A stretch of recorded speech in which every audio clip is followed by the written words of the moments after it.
I first met Ethan in Afghanistan. One of the things I remember about him when I first met him is his height. We were in Kandahar airfield, and they're like, hey, there's a new guy there. And you see Ethan, this tall, lanky, goofy guy, kind of just like, whoa, where am I? Really goofy looking guy, you know. I just enjoyed him a lot. Ethan was a sweetheart, just genuine guy, always looking out for everyone else. His brain was manipulated while he was in Afghanistan, because it had to be in a way, and he used to say, Mom, I'm a trained killer with the infantry, and you know, they have to just get these guys to not look at death the same way. All you hear is kill, kill, kill, kill, kill, kill, kill.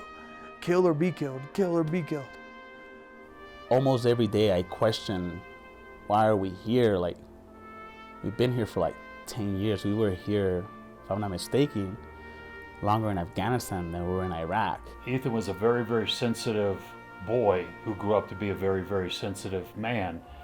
And I think part of him really believed, why wasn't I taken?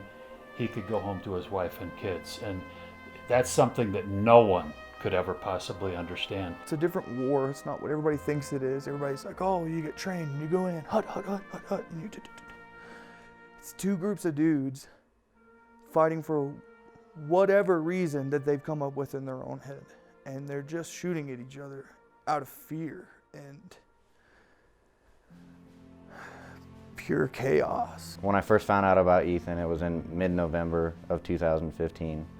My son was never suicidal, never. And I guess that's why it was a shock to me. As much as I knew that he had struggles, I just never thought that he would do that. I just feel guilty in a sense of like, why didn't he really talk to me or something? And it still bugs me because it's something I'll never find out. He had a tremendous amount of survivor's guilt. 22 veterans kill themselves every day. Am I in denial of PTSD? Yes, I am.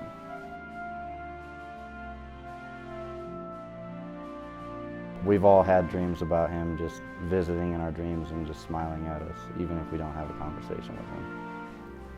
There's a saying, like, America's not at war. The Army, Marines, and Air Force and Navy, they're at war. America's at the mall. Truly, I'm sorry I wasn't there. Should have called you. Let's all toast to Ethan. Absolutely. And brotherhood. Cheers. Oh.